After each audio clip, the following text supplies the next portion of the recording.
Bismillahirrahmanirrahim.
Ide. Jadi yang mempunyai ide pembebasan Andalusia ini adalah Musa bin Nusair rahimahullah. Nah, kemudian berangkatlah di bulan Sya'ban pada waktu itu tahun 711 Masehi atau 92 Hijriah. Ya, bahwa diceritakan ketika melepas itu Musa bin Nusair ini menangis. Artinya apa? Ketidakpastian bahwa di sebuah benua baru yang dimana kaum muslimin itu juga belum pernah menginjakkan ke benua tersebut, ya, atau benua Khadira yang itu yang memang Al-Ghazira itu dari jauh itu cuma hijau, ya, subur, ya, seperti itu kan, ya. Nah, semoga mendoakan semoga Tariq bin Ziyad yang dimana anak didik Musa bin Nusair ini bisa melaksanakan tugasnya dengan baik, ya. Maka kemudian dari Ceuta, ya, atau Sabta, ya, yang saat ini juga masih menjadi wilayah dari Spanyol, diberangkatkan, ya, oleh Julian, penguasa Julian juga ini. Oke. Akhirnya kemudian Tariq bin Ziyad menginjakkan ke benua baru, yaitu benua Eropa, ya, di tahun yang sama, ya. Kemudian tempat mendaratnya Tariq bin Ziyad kemudian itu diberi nama Jabal Tariq, ya, jadi Gibraltar, ya, kalau sekarang ini Gibraltar. Informasi saja, Gibraltar ini sekarang ini adalah posisinya itu adalah sebuah negara otonom persekutuan Inggris. Jadi cuma luasnya itu penduduknya nggak ada 30.000, tapi walaupun di wilayah Spanyol itu merupakan wilayah Inggris. Ini sejarah dulu, ya, perebutan perang antara Inggris dan Spanyol tahun 1800-an, kemudian Gibraltar jatuh ke tangan Inggris. Sampai sekarang punya paspor khusus, ya, orang Spanyol kalau ke Gibraltar juga harus pakai paspor, ya, dan sebagainya, karena memang otonom sendiri. Nah, ini peta penaklukan Andalusia, ya. Tariq bin Ziyad, Musa bin Nusair, dan putranya Musa bin Nusair, ya, yaitu Abdul Aziz bin Musa bin Nusair. Nah, kemudian ketika mendarat, ya, di Gibraltar ini, Tariq bin Ziyad sudah disambut oleh pasukan penjaganya Visigoth, ya, yaitu Tadmor, ya. Tadmor ini adalah komandan pasukan penjaganya. Kemudian Tedmor ini kaget, wah ini pasukan dari mana ya, kemudian menggeruduk ya, ada 7.000 pasukan yang dipimpin oleh Tariq bin Ziyad ini, yang membuat kemudian Tedmor dan pasukannya itu terbirit-birit ya, artinya kalah, tapi Tedmornya masih hidup, melarikan diri, kemudian memberikan kabar ini kepada Roderick ya, wahai Roderick, ada pasukan entah dari mana yang kemudian dia itu akan berambisi menaklukkan Andalusia. Nah kemudian Roderick yang pada waktu itu menjadi raja dari Visigoth, penguasa Andalusia,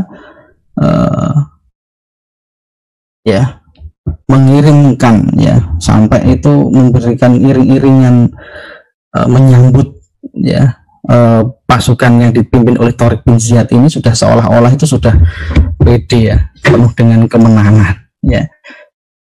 Si Roderick ini membawa 100.000 pasukannya ya, sampai dia itu sudah menyiapkan tali-tali untuk mengikat tangan dan kaki pasukan muslim ini untuk jadikan budak, udah pede duluan mau menang gitu, seperti itu. Nah ini kemudian bertemulah dua pasukan muslim ya, Tariq bin Ziyad dan Roderick ini ya di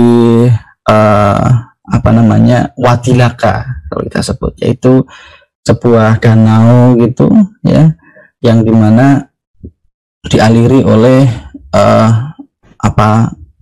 sungai Guadalete ya.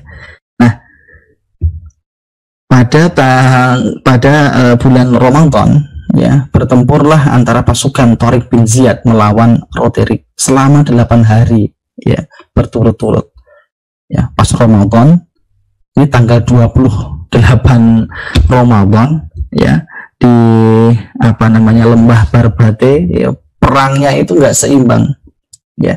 Oh ya, sebelumnya Tariq bin Ziyad ini mengirimkan pesan kepada Musa bin Nusair untuk mengirimkan bantuan ya, karena musuhnya ini banyak banget ya, sangat tidak seimbang ya. Kemudian Musa bin Nusair itu mengirimkan 5.000 pasukan tambahan di bawah pimpinan Tarif ya, bin Malik, yang sebelumnya sudah pernah ke Spanyol untuk misi intelijensi itu. Nah kita bayangkan tanggal 28 Ramadan ini, kalau kita mungkin sekarang itu 28 Ramadan itu sibuk-sibuknya di jalan mau mudik seperti itu kan. Tapi di saat itu Ramadan itu luar biasa, bulan jihad ya, bulan kemenangan kaum muslimin ya. Tanggal 28 Ramadan sampai berarti tanggal 5, hampir tanggal 5 Idul Fitri ya, Syawal ya, itu perang yang sangat bersejarah ya, karena disitulah titik di mana kaum muslimin itu menguasai Andalusia. Roderick rajanya ini yang datang dengan kehebatan ya, kemudian dengan singgasana emas ditarik 2 bigol ya, yang terkenal itu 2 bigol itu keturunan kuda sama himar ya, bigol, ditarik dengan kepungahan, dengan luar biasa, akhirnya dikalahkan oleh Tariq bin Ziyad ya, pertarungan selama 8 hari. Nah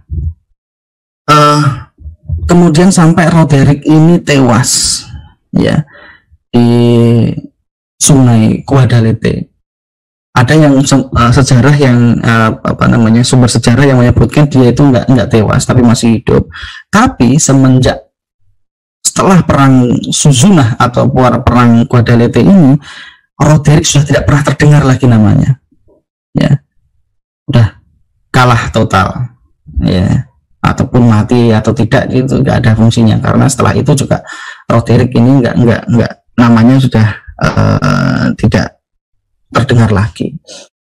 Inilah perang yang membuat para orang-orang Eropa terkaget-kaget, bagaimana 12.000 mengalahkan 100.000 pasukan ya. Ini sudah lebih dari, kalau kejadian sebelumnya itu Sparta ya, 303 pasukan melawan berapa ratus itu kan. Nah ini 12.000 melawan 100.000, yang dimana 100.000 itu terjungkal, tercerai-berai, kalah ya. Kemudian akhirnya orang-orang Eropa timbul pertanyaan-pertanyaan yang kemudian itu kok bisa ya pertempuran itu dimenangkan oleh 12.000 pasukannya Tariq bin Ziyad. Penyebabnya apa? Nah, akhirnya muncullah kemudian kisah-kisah yang membenarkan narasi-narasi kekuatan Tariq bin Ziyad itu dari mana. Ya, mulailah kemudian sumber-sumber sejarawan Eropa menyebutkan, oh ternyata ya Tariq bin Ziyad ini membakar kapalnya supaya pasukannya itu nekat. Ini pertama kali dipopulerkan oleh De Gayanos, ya, sejarawan Eropa, yang kemudian entah itu sengaja atau tidak, kemudian ada sejarawan Muslim yang kemudian mengutip tentang kejadian ini dengan narasi kehebatan, tapi kan sebenarnya salah sebenarnya itu. Nah, kejadian kisah pembakaran kapal Tariq bin Ziyad ini baru mulai ada itu setelah ratusan tahun kemudian. Ya, buku-buku sejarah, kitab-kitab sejarah para ulama pada waktu itu, ya, di dalam misalnya sejarah dengan metode riwayat, ya, kita sebutkan misalnya Al-Balazuri, Imam Zahabi, At-Tabari dan sebagainya, itu tidak ada disebutkan kisah tentang pembakaran ini. Baru tahun-tahun Eropa mengenal tulisannya aja lah, kemudian akhirnya kisah ini ada. Nah, ini kalau kita ya harus kritis ya, gimana tentang kejadian ini, karena kejadian ini kalau misalnya ini hoax, ya nggak mungkin lah kita menyebarkan hoax. Kalau dibilang apakah hebat, tidak juga. Ngapain harus membakar kapal untuk menaikkan semangat jihad kaum muslimin? Dan sebenarnya kalau di kalangan kaum muslimin itu kan udah biasa sedikit mengalahkan banyak. Perang Badar, kayak seperti itu kan ya. Betapa itunya perang Yarmuk, ya, yang luar biasa yang dulu pernah kita bahas juga kan. Itu udah biasa sedikit mengalahkan banyak. Artinya nggak kaget ya mengalahkan segitu. Nah, pertanyaan kritis lagi setelah setahun kemudian, ya, itu kan Musa bin Nusair itu membantu Tariq bin Ziyad dengan pasukan yang lebih besar, ya, 18.000 pasukan. Ngirimnya pakai apa dalam waktu setahun membangun kapal lagi? Nggak mungkin, ya, tidak mungkin. Makanya secara logis itu, bahwa analitis logis, secara periwayatan sanad, ya, secara politis, secara militer, bahwa tindakan membakar kapal ini adalah tidak mungkin terjadi. Ya, maka kita sebagai muslim ya jangan lagi lah menyebarkan membakar kapal kok seolah-olah hebat. Itu seolah orang putus asa. Nggak ada dalam catatan sangat tabzir, perbuatan yang mubazir. Bagaimana kapal yang dibangun bertahun-tahun dengan tetesan keringatnya Musa bin Nusair, Muawiyah, ya, kemudian cuma dibakar Tariq bin Ziyad yang bekas budaknya Musa bin Nusair, kan? Itu sangat nggak mungkin, nggak sopan itu namanya. Kayak gitu ya. Nah, singkatnya kemudian setelah menang di perang Guadalete ini, di lembah Barbate ini, kemudian Musa bin Nusair meneruskan penaklukannya itu ke Cordoba, ya. Nah, ini kalau di gambar tersebut itu di warna Tariq bin Ziyad, maksud saya ya, Tariq bin Ziyad itu rutenya rute orange itu sampai kepada sebenarnya Musa bin Nusair itu memberikan pesan kepada Tariq bin Ziyad supaya kamu kalau sudah sampai Cordoba diam di situ nunggu pasukan saya, ya. Tapi Tariq bin Ziyad ini agak balelo, ya. Agak balelo, mempunyai sebuah strategi yang berbeda dari Musa bin Nusair. Musa bin Nusair ini kita harus secepatnya untuk menaklukkan ibu kota Andalusia.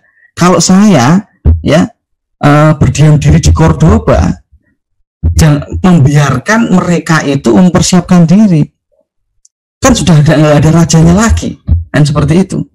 Nah, maka timbullah perbedaan sikap antara Tariq bin Ziyad dan Musa bin Nusair. Tariq bin Ziyad melanjutkan lagi ke Toledo. Nah, Toledo ini dulu itu ibu kotanya Visigot, kota yang paling besar di Andalusia. Ya, walaupun kita sebut juga ya bentengnya, istananya Visigot di sana. Nah, ini kira-kira inilah kemudian ketika ibu kotanya ditaklukkan, itu berarti juga negaranya itu ya sudah ditaklukkan. Ya, ibu kota yang dikuasai.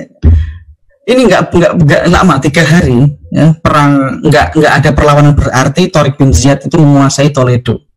Ya, Toledo ini dikuasai dengan mudah karena pasukannya sudah dibawa semua oleh Roderick ke hampir semua pasukannya itu perang Guadalete kemarin itu. Ya, nah ini gambaran Istana Toledo ya.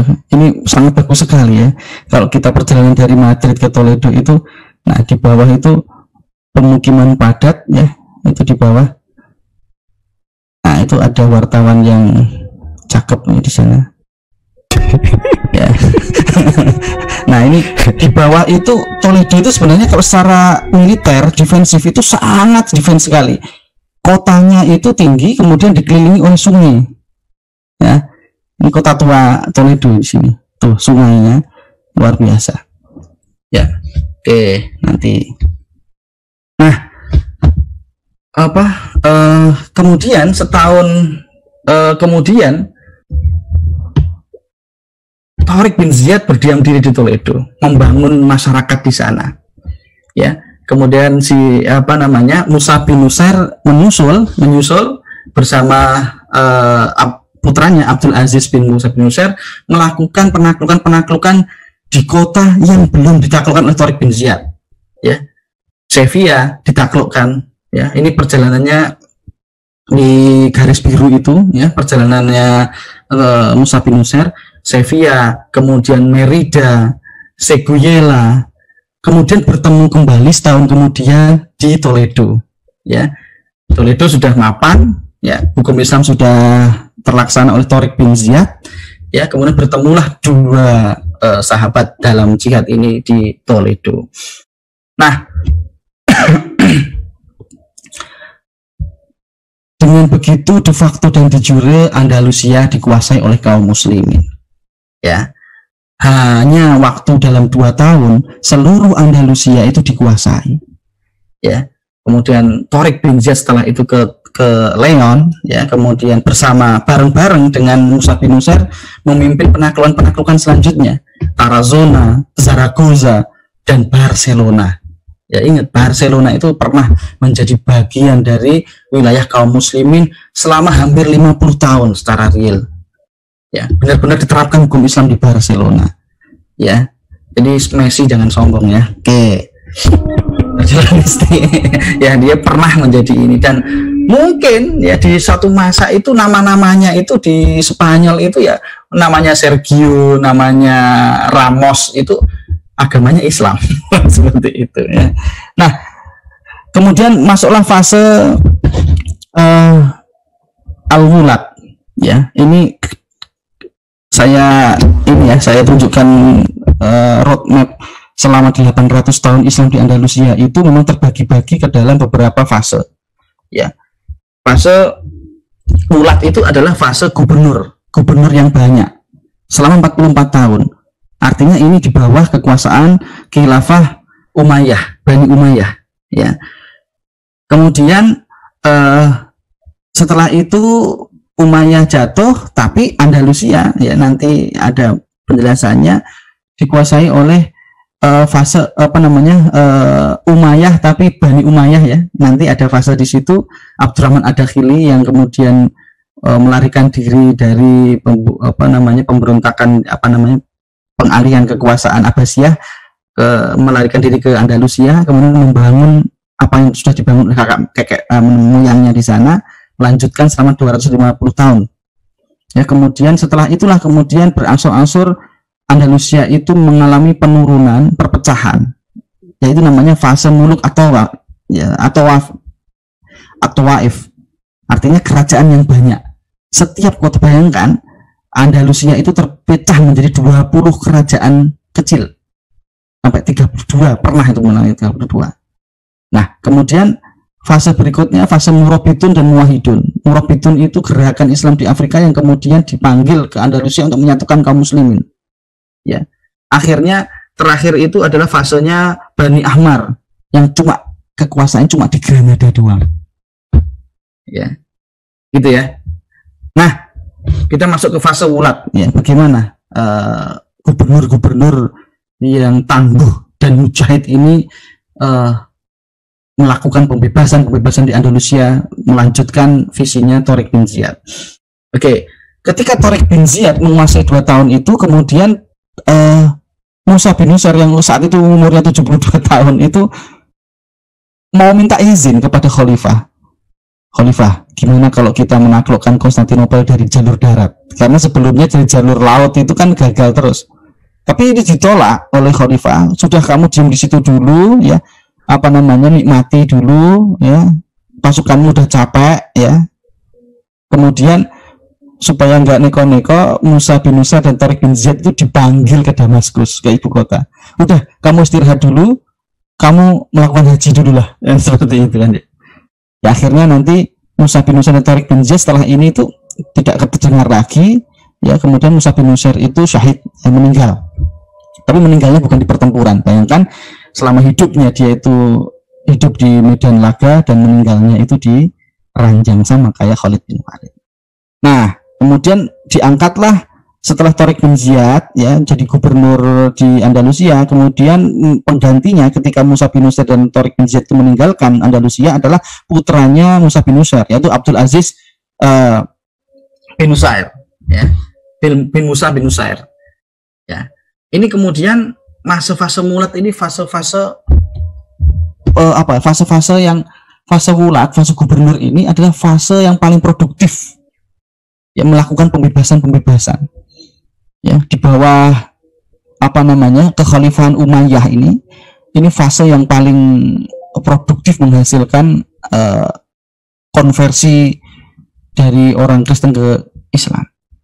Ya, Abdul Aziz bin Musa, kemudian syahid Abdul Aziz bin Musa di Sheffield, kemudian Ayub bin Lakhani, ya, jadi gubernur sampai jadi gubernurnya gubernurnya di fase wulat ini sampai ke kalau nggak salah 19 nanti. Luar biasa, ya. Nah, kemudian setelah aman kondisi berjalan, ya, mulailah kemudian menaklukkan Perancis, diawali oleh Asamah, ya. Ini Asamah bin Malik, ya, menaklukkan Perancis, ya. Waktu itu Toulouse, ya, ada perbatasan namanya Gunungan Pirenia, ya, di antara yang memisahkan antara Spanyol dan Perancis, ya. Itu Toulouse itu bagian Perancis yang paling dekat dengan Spanyol. Nah,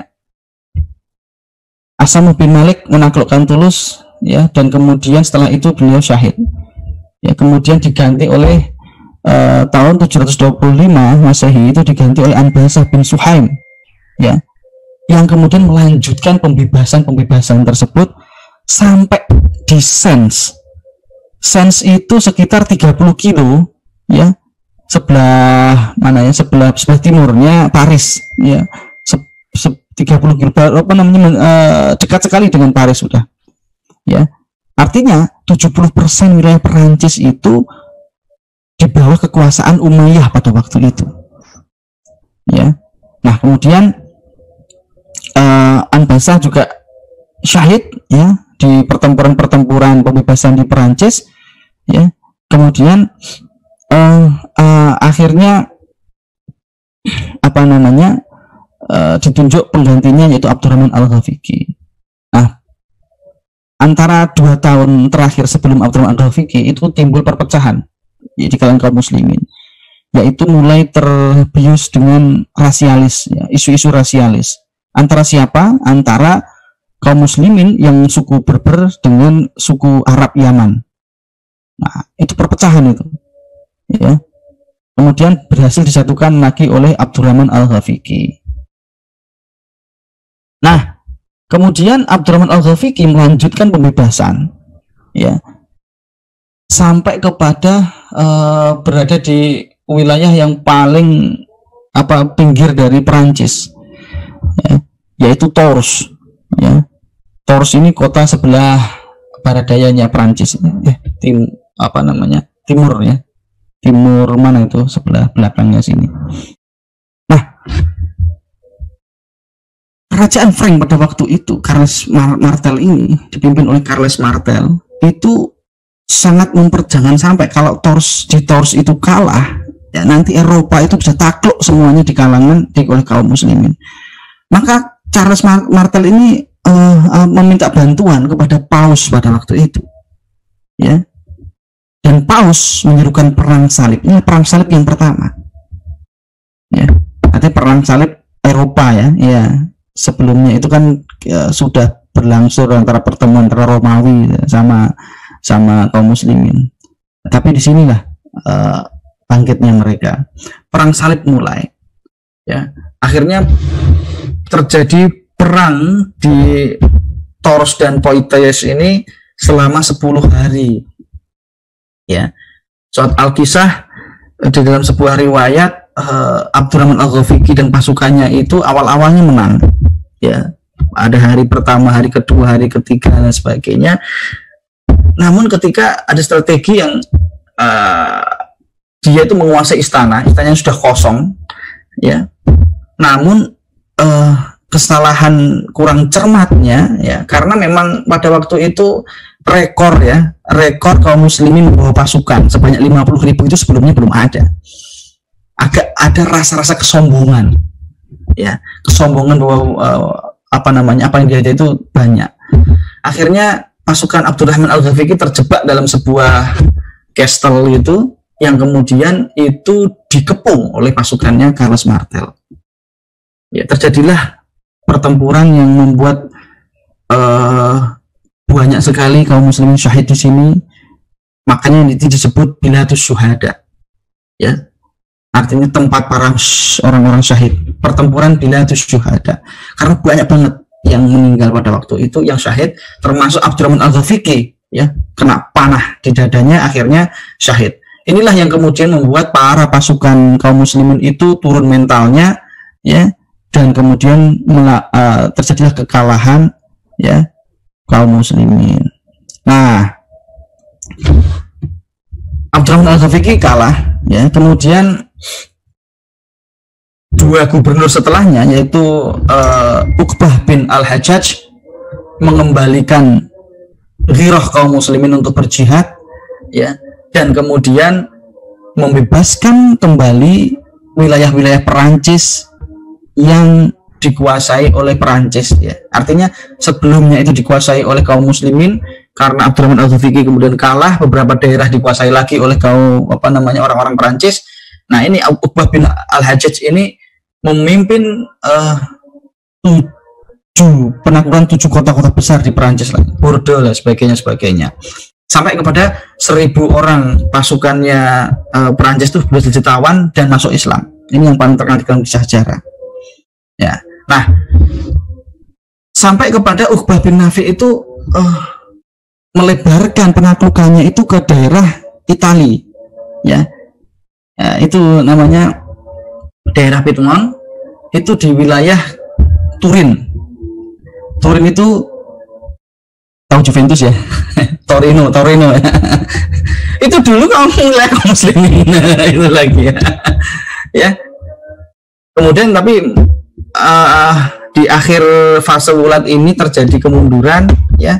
Kemudian muncul persaingan baru, kerajaan Leon, ya, kerajaan Kristen bangkit dan membesar di sana, ya. Kemudian berbarengan dengan jatuhnya kekhalifahan Umayyah dan digantikan Abbasiyah. Nah, ini ada post power, ada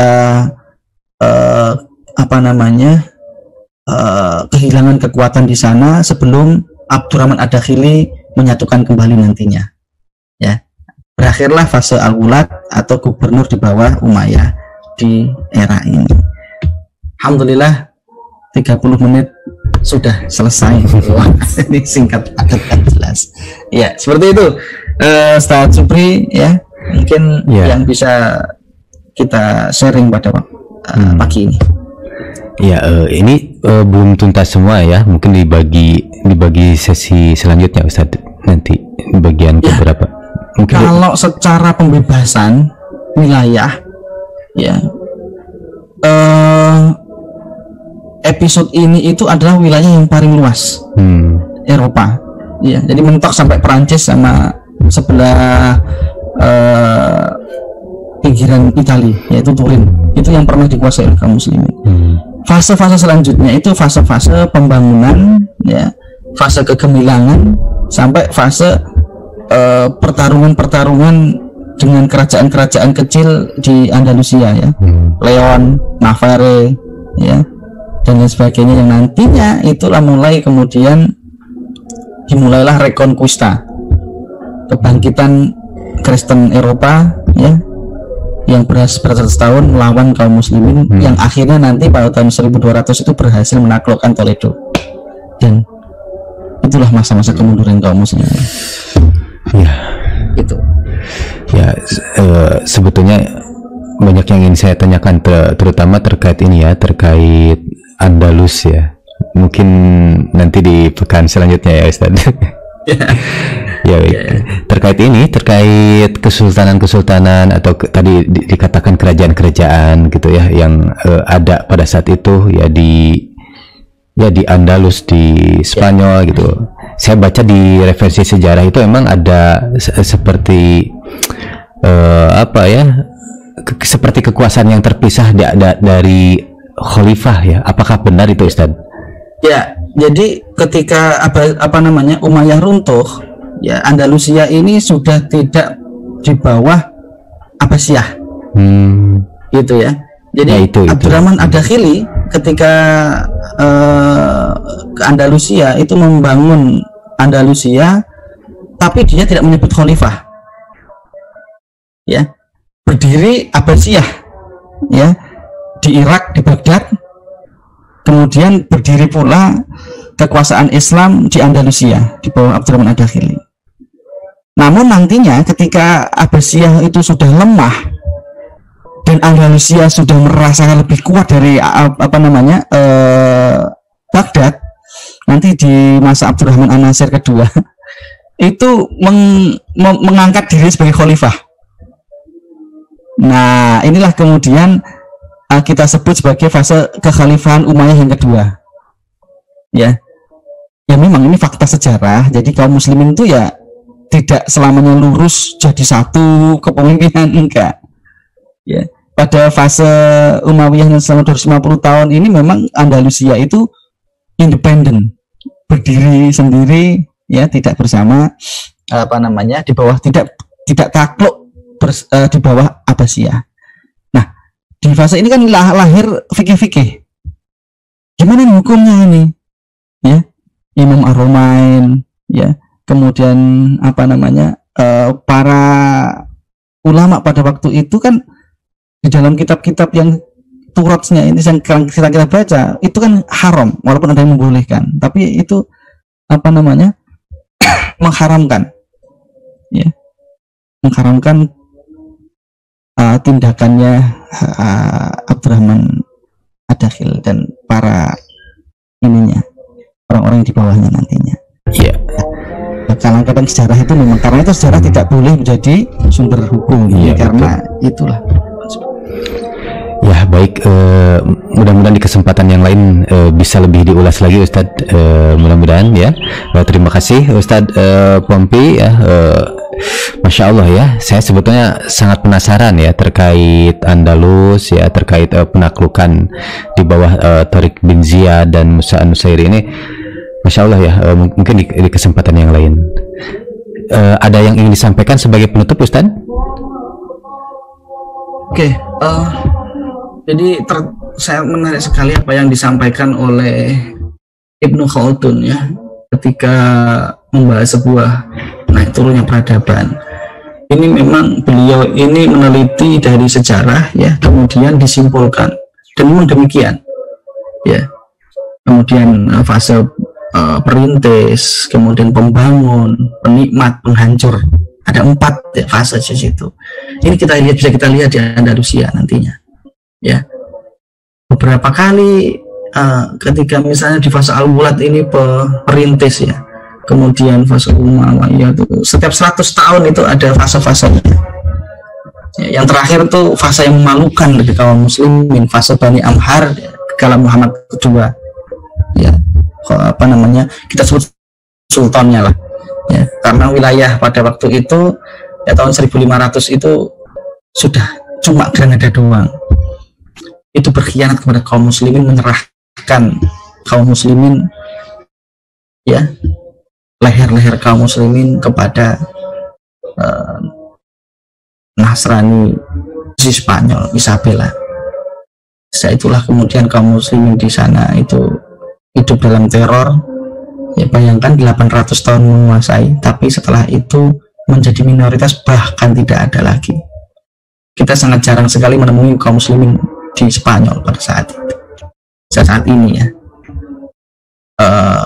Kita pernah bahas dulu di sini bagaimana masjid-masjid di Spanyol itu berubah menjadi gereja ya. Sebenarnya saya nggak mau membahas episode yang getir ini karena kan tema kajian saya itu kan pembebasan.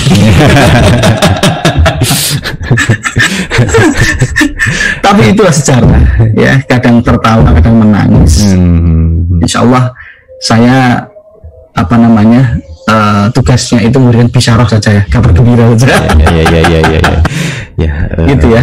Mungkin next kita ini sebenarnya membicarakan di Andalusia itu babak yang paling pendek ya, fase Wulad itu 44 tahun doang. Tapi nantinya itu Islam di sana itu 700 tahun kemudian itu memang benar-benar menguasai. Ya, next kita mungkin akan membahas tentang pembebasan di wilayah Transisonia ya. Wilayah Samarkand, Bukhara, Azerbaijan dan sebagainya.